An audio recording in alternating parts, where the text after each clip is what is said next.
नमस्ते, नमस्कार, जय हिंद मेरे प्यारे विद्यार्थियों। तो स्वागत करते हैं आपकी अपनी क्लास में हिस्ट्री के चैप्टर 3 में। आप सभी पहले से बहुत सारा वीडियो देखे होंगे क्लास 3 का, सॉरी चैप्टर 3 का जो हिस्ट्री का। आइए नए अंदाज में पढ़ते हैं, अंतिम दिन क्लास का है।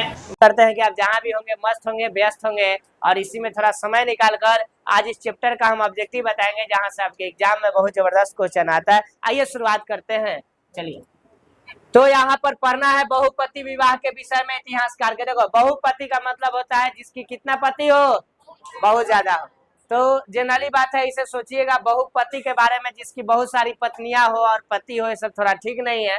और इसमें द्रौपदी ने पांडवों का विवाह महाभारत की सबसे चुनौतीपूर्ण कथा है। लेखक का बहुपति विवाह संबंध का वर्णन इस बात की ओर संकेत करता है कि यह प्रथा शासकों के किसी विशेष वर्ग में किसी काल में मौजूद थी तब ना हुआ विवाह हो।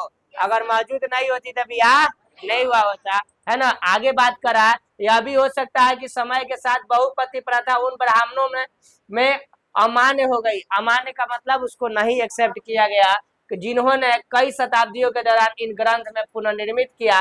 कुछ इतिहासकार यह भी बताते हैं कि ब्राह्मणों की नजर में यह प्रथा अमान्य थी, लेकिन हिमालय क्षेत्र में प्रचलित आज भी है। हिमालय क्षेत्र में वहां पर महिलाओं की संख्या कम है ना, इसलिए वहां पर एक मतलब पत्नी के कई गो क्या होते हैं, पति होते हैं। ठीक है, इतना ही नहीं, सुनिएगा, यह भी कहा जा सकता है कि बाबू युद्ध के समय, किसके समय, युद्ध के जो समय है, वो युद्ध के समय क्या होता था बताओ, स्त्रियों की कमी हो गई थी। क्या हो गई थी, स्त्रियों की कमी हो गई। कमी के कारण यह बहुपति प्रथा को अपनाया गया कि एक स्त्री के कई गो क्या होगा, पति होगा, है ना। अर्थात संकट की स्थिति में इसे अपनाया गया। कब अपनाया गया था, संकट की स्थिति में। कोई दिक्कत भाई? आइए अब देखिए, ये सब नीचे वाला कुछ नहीं पढ़ना है। महाभारत की एक गतिशील ग्रंथ है। महाभारत एक गतिशील ग्रंथ रहा। इसका विकास संस्कृत से हुआ है, जो कि हमने पहले बता चुका है। और इसमें डायरेक्ट हम ऑब्जेक्टिव की ओर आते हैं। आश्रम व्यवस्था में 4 गो बताया था। कै गो? 4 गो। सुनिएगा, 0 से 25, 25 से 50, 50 से 75 और 75 से 100। ठीक है, मतलब 75 से जब तक जियोगे तब तक अंतिम पड़ाव है। समझ रहा ना, समझे ना। अब देखिएगा, अरे याद ना रही 25-25 करके, अरे सब चीज लिखने की क्या जरूरत है। दूसरा सुनिए, कौन सा विवाह अच्छा विवाह, अच्छा मान लो कि 50 विवाह ऑप्शन में दे दिया। सुन लो ए बहुआ, 4 गो अच्छा विवाह माना जाता था। सुनिएगा my dear, look here, I am standing here but you are talking there, that is bad. देखिए, पहला नंबर विवाह देव विवाह। कौन विवाह? देव विवाह के चाहे ब्रह्म विवाह कहेंगे, ब्रह्म विवाह के बाद दैव विवाह, दैव विवाह के बाद प्रजापत्य विवाह, ओकरा बाद असुर होगा,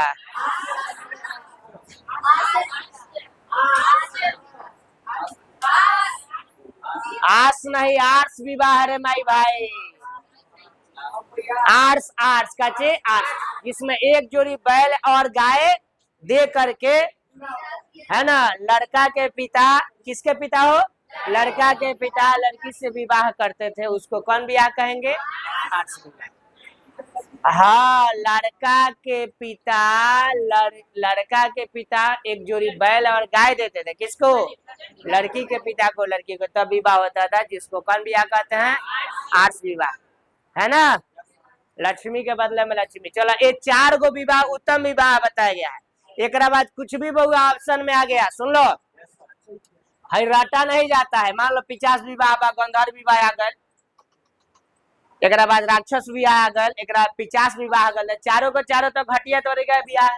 कौन सा विवाह अच्छा नहीं मनाया था? देखो, पहला नाम जो है अच्छा नहीं माना जाने वाला में कौन विवाह है, मान लो असुर विवाह, असुर विवाह है ना। असुर के बाद 50 विवाह, चाहे गंधर्व विवाह हो गया, एक राक्षस विवाह एगो, और ही बोलो एगो 50 विवाह। तो 4 गो घटिया विवाह है, समझ रहे हो। ऐसे याद रखिएगा। पुरुष सूक्त में बाबा जामा ऋग्वेद में जो है उल्लेख किया गया है, किसका, पुरुष सूक्त का। महाभारत की रचना जो वेद व्यास किए थे, महाभारत की रचना किस भाषा में, संस्कृत। महाभारत का युद्ध कुरुक्षेत्र में 18 दिन तक लड़ा गया था, कौरव और पांडवों के बीच में, जिसकी 18वें दिन पांडवों की क्या हुई, जीत हुई। ठीक है, महाभारत में कुल श्लोक की संख्या 1,0217, 1,0217 यानी 1 लाख से अधिक श्लोक की संख्या है। इसे सहस्त्र संहिता कहा जाता है, जो कि एग्जाम में क्वेश्चन आता है।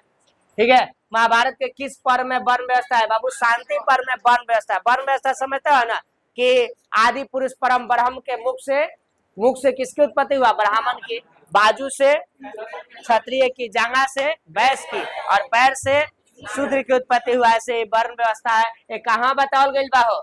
महाभारत के किस पर्व में? शांति पर्व में वर्ण व्यवस्था बताया गया है। ऋग्वेद की रचना जो हुआ 1500 से लेकर 1000, सुन लो, 1500 से 1000 जो ईस्वी है इसको ऋग्वैदिक काल कहेंगे। क्या कौन काल? ऋग्वैदिक। जो 1500 से लेकर पूरा 600 ईस्वी है इसको वैदिक काल कहेंगे। और 1000 तक ऋग्वेद की रचना हुआ। ऋग्वेद के बाद आया 3 गो वेद। कौन कौन? यजुर्वेद, अथर्ववेद, सामवेद। इसकी जो रचना हुआ 1000 से लेकर 600 के बीच में, उसको उत्तर वैदिक काल कहेंगे। कौन काल? सुनिए, भागवत गीता का अंग्रेजी में किसने अनुवाद किया? Charles Wilson. कौन किया? Charles Wilson. ऋग्वेद में पुरुष सूक्त में सबसे पहले किस वर्ण का उल्लेख है? ब्राह्मण। कौन है? ब्राह्मण। नेक्स्ट सुनिएगा, 8 प्रकार के विवाह 102 दुवे क्या है? अध्याय में है। कौरव और पांडवों के किस वंश से संबंधित है? कुरु। किस प्रसिद्ध संत ने गीता को भक्ति टीका मराठी में लिखा था? मानेश्वर से। ये सब याद। महर्षि व्यास द्वारा उत्पन्न संतान? विदुर, धृतराष्ट्र और पांडु। यही ना थे? है? अरे यही ना 3 गो थे। जो स्त्री गई, जो दासी थी, पहले गई थी ना, दासी से उत्पन्न हुआ विदुर। विदुर हुए ना, जिसकी प्रखर नीति के लिए जाना जाता है। उसके बाद बर बहिन थी जिसका नाम क्या था? अम्बा। अंबिका चाहे अम्बा। तो अम्बा गई, उससे कौन? दृढ़। उनके पूरे बड़ा शरीर, विशाल शरीर देकर अपनी आंखें को क्या कर ली? बंद कर ली। इसलिए जन्मांध बच्चा जन्म लिया जिसका नाम है धृतराष्ट्र। इसके बाद कौन गई? छोट बहन अंबालिका। अंबालिका गई तो शरीर में पूरे क्या लगा ली थी? पांक लगा ली थी, है ना। उनको देख करके पीली पड़ गई और इसे जन्म हुआ पांक पीली पांडु। कौन हुआ? पांडु का जन्म हुआ, है ना। निम्नलिखित में से कि संस्कृत भाषा का पाणिनि जो है अष्टाध्यायी का, पाणिनि संस्कृत व्याकरण के पितामह भी कहे जाते हैं। गंगा पुत्र कौन है? भीष्म है। कहा जाए ना भीष्म पितामह, है ना। गंगा पुत्र वही है। आगे कह रहा महाभारत में कितने प्रकार का विवाह का वर्णन? घटोत्कच भीम का बेटा है। भीम की घटोत्कच की माँ का नाम बताओ? हिडिम्बा। कजे हिडिम्बा। हिडिम्बा के भाई का नाम बताओ? हिडिम। कौन है? हिडिम। कौन मारा हिडिम को? भीम ने मारा। जब मार दिया एक बाद बिया हुआ। पहले मारा बिया हुआ, क्योंकि हिडिम बोला था कि देखो छी मानुष की गंध आ रही है, जाके मार के लेके आओ, मनुष्य का मुझे मांस खाना है। तो इसके बाद मारने के आई तो देखी कि बाप रे, चकई शरीर पूरा बलशाली है, ऐसा हमको कौन मिलेगा। एक बाद मोहब्बत हो गया। अब मोहब्बत हो गया तो भैया आया था, अरे क्या कर रही है रे, है ना, ये क्या कर रही है? तो कही कि भैया थोड़ा सा सहना ना। अरे रात कहा ससुरी तुम यही करने आई है रे। हैदराबाद में भीम का है, अगर जो हमको कुछ मान लिया समझ जाओ कि उसके ऊपर आप वार नहीं कर सकते। तेरा हिडिम पूरा ताव में आ गया, कहा कि तुम मेरी बहन को छुएगा, तो यही कहेगा कि तुम मेरी वाली को छुएगा। चला ना, आज दोनों में युद्ध हुआ था। किसको मार दिया? बोलो। हिडिम को मार दिया। मारने के बाद अब समझ रहा ना क्या हुआ? दिया, है ना। इसे सब जानता है, सही सब तरीके याद रहेगा भाई। तो यही बाबू घटोत्कच महाभारत के युद्ध में आता है कि नहीं आता है? आता है ना। हो बोला था घटोत्कच की जब कभी जरूरत पड़ेगा तो पिताजी हमको याद कीजिएगा, आएंगे। आया है ना, घटोत्कच आया था। किस काल में वर्ण व्यवस्था वंशानुगत जाति में बदल गया? उत्तर वैदिक काल। उत्तर वैदिक काल जो वैदिक काल और उत्तर वैदिक काल है बउआ, 600 ईस्वी तक, यानी 1000 से लेकर 600 ईस्वी तक का उत्तर वैदिक कहते हैं ना, वंशानुगत बन गया। वंश परंपरा के हिसाब से। द्रौपदी के तो है। अम्बा मलिका किसकी पत्नी थे? विचित्र प्रिया। ससुरा विचित्र प्रिया पिलपिला दूगो बियाह कैलस। एक बाद राज्य क्षमा से गया तो है दोनों का हो गए विधवा। एक और विधवा कौन थे? पहले से कुंती थी। बताओ, हिंट दे दे। गंधारी थी रे क्या यार, रहेंगे बोलबा सत्यवती, कौन सत्यवती थी, समझ रहा ना। सत्यवती किसकी पत्नी थी? राजा शांतनु। अरे नहीं बताए थे, राजा शांतनु नदी के किनारे गए, नैना से नैना मिला, नैनाचार हुआ, आगे विचार हुआ, इसके बाद प्यार हुआ, एक बाद उस बच्चिया के चक्कर में सूख के आठी हुए तो भीष्म गए, भीष्म जाने के बाद उसके बाबू से बात किए कि आप जो है अपनी बेटी का हाथ मेरे पिताजी के हाथ में रखिए, इसके लिए मैं आजीवन ब्रह्मचर्य रहूंगा, हम ब्याह ना करम लेकिन बाबू के ब्याह कराइए। तो बाप के ब्याह भेल के कर बाप के ब्याह बोला बताओ सब भाई, तहनी रहा सत ऐसा नहीं तो बाबूजी अपन जिंदगी जी ली है, हमारी जिंदगी नरक बनाइएगा। हाँ अभी को लड़का ऐसा करिए सब नहीं करेगा साहब, क्या बात कर देखा। दुर्योधन की माँ, दुशासन की माँ, कौरवों की माँ, एग्जाम में कहीं से गर्दा उड़ जाएगा चाहिए। महात्मा गांधी चश्मा लगा के द्रोणाचार्य अंगूठा मांगे थे कौना से? एकलव्य से, क्योंकि एकलव्य जो है निचले जाति में आता था और करिया था, मेरे से भी करिया, तो गुरु द्रोणाचार्य कहे कि हम ब्राह्मणों को और क्षत्रियों को ही शिक्षा देते हैं। काची काची का शिक्षा बोलो बाबू, धनुर्विद्या।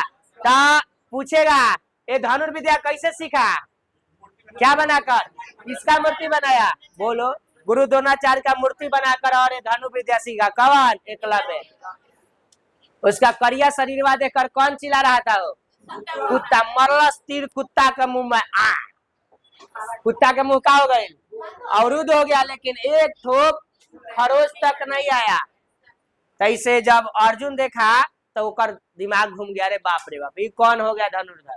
तो कुतवा को लेकर कहाँ गया? गुरु द्रोणाचार्य के पास। गुरु द्रोणाचार्य, भीम, अर्जुन वगैरह सब कहाँ पहुंचे? एकलव्य के पास। गुरु द्रोणाचार्य ने छल से क्या मांग लिया? दाहिना हाथ का अंगूठा मांग लिया। गुरु समझ रहे ना था भागवत गीता के महत्व को किस में? गांधी जी भी विचार किए हैं कि नहीं भागवत गीता, स्वामी विवेकानंद, बाल गंगाधर तिलक, समझ रहा ना, तीनों आदमी के विचार है। कर्ण की माँ कुंती का हो, यानी जब कुंती का ब्याह नहीं हुआ था, कुंवारे में किसको जन्म देते? कर्ण को, क्योंकि भगवान सूर्य का उपासना करी थी। भगवान सूर्य खुश होकर कहे थे कि जब तुम्हें जरूरत पड़े मेरा आह्वान करना और मेरी शक्ति से तुम पुत्र रत्न की प्राप्ति करोगे। और कुंती को मजाक लगा, बोली थी कि ऐसा होगा, और इसके बाद में कही कि चलो भाई ट्राई मारते हैं।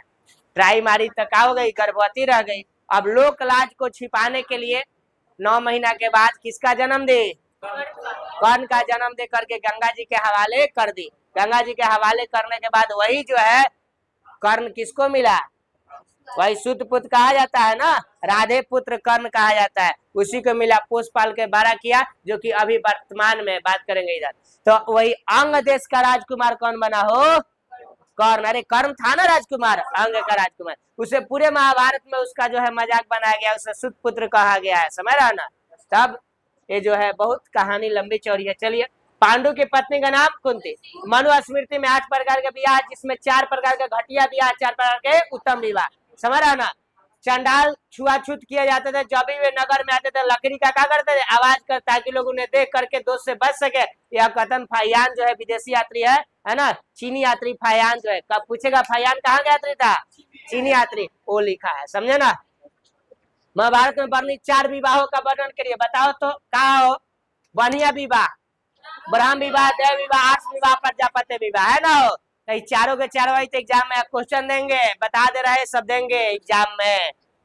ज्यादा सब्जेक्टिव रहेगा, कम ऑब्जेक्टिव रहेगा, भले जितना हमको चेक करने का मौका मिले, क्योंकि पिछले साल अभी तुम लोग को सब्जेक्टिव लिखने नहीं आता है, लिखने का शुरू करो। वर्ण और जाति में अंतर बताओ। देखो वर्ण केवल 4 थे, कै गो? 4। बर्मा के मुख से ब्राह्मण, बाजू से क्षत्रिय, और जहां से पैर से शूद्र की उत्पत्ति हुआ। सबसे ऊंचा ब्राह्मण, उसके नीचे क्षत्रिय, उसके नीचे वैश्य, उसके नीचे शूद्र, है ना। और सुने, इसकी संख्या जो है निश्चित है। क्या है? निश्चित है। वर्ण व्यवस्था में अंतर विवाह जरूरी नहीं है। अंतर विवाह समझते हो ना, मतलब अपने जाति अपने गोत्र में विवाह करेंगे अंतर विवाह, अपने गोत्र से बाहर निकल के विवाह करेंगे तो बरही विवाह। कौन विवाह? बरही विवाह होता था ना। जबकि जाति व्यवस्था में यह जरूरी था कि आपको क्या करना है, अपने गोत्र में विवाह करना है। आज ब्राह्मण को, क्षत्रियो को, दूगो को छोड़ करके बाकी जितने जाति है ना, लगभग लोग सेम गोत्र में विवाह करते हैं, जो कि मनुस्मृति में गलत लिखा है। इसीलिए डॉक्टर भीमराव अम्बेडकर ने मनुस्मृति को जलाने का बात किए थे। बात बुझा गया? बाकी जितना जाति सेम गोत्र में विवाह करता है, लेकिन ब्राह्मण क्षत्रिय अपन गोत्र से बाहर विवाह करता है।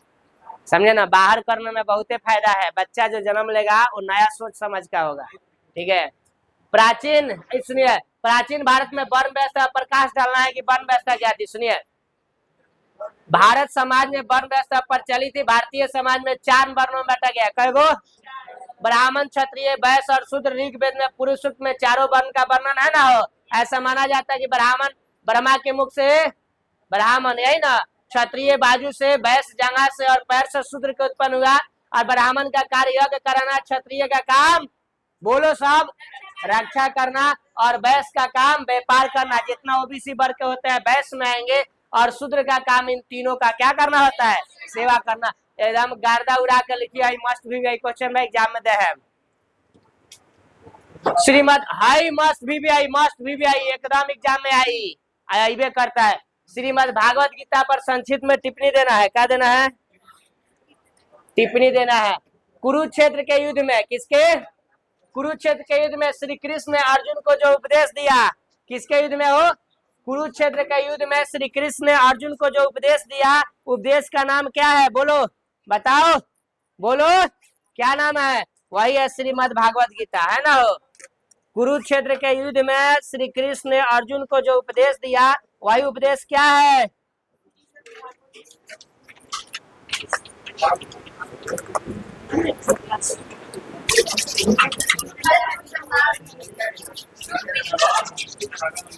चलिए बाबू, नेक्स्ट क्वेश्चन है। देखो लिखा है, कुरुक्षेत्र में युद्ध में श्री कृष्ण ने अर्जुन को जो उपदेश दिया, वही उपदेश क्या है? भागवत गीता है। श्रीमद भागवत गीता महाभारत का सबसे महत्वपूर्ण भाग है ना। हो महाभारत का इसमें निहित है। गीता में 18 गो है, सब याद रखिए। आज जब कभी आप लिखिएगा ना तो 2 पेन का यूज कीजिएगा, ब्लैक और ब्लू। जहां जहां लाल से लिखल बा ब्लैक कर दिए, ज्यादा नंबर मिले। गीता में कुल 18 अध्याय, 700 श्लोक। गीता का अंग्रेजी अनुवाद 1785 में 400 जो ऑब्जेक्टिव में था याद। किन्हीं 2 स्मृति का नाम लिखेगा, बताओ कौन कौन? मनु स्मृति और याज्ञवल्क्य स्मृति, 2 प्रमुख हिंदू धर्म के 2 महाकाव्य के नाम बताना है। महाभारत, एगो रामायण। महाभारत पर टिप्पणी ना लिखा जाइए। महाभारत 7 नंबर भी मस्ट भी आई। महाभारत हिंदू धर्म का एक महाकाव्य है। महाभारत के रचयिता कौन है? हो वेद व्यास है। महाभारत के 18 पर्व है। 1948 क्या है?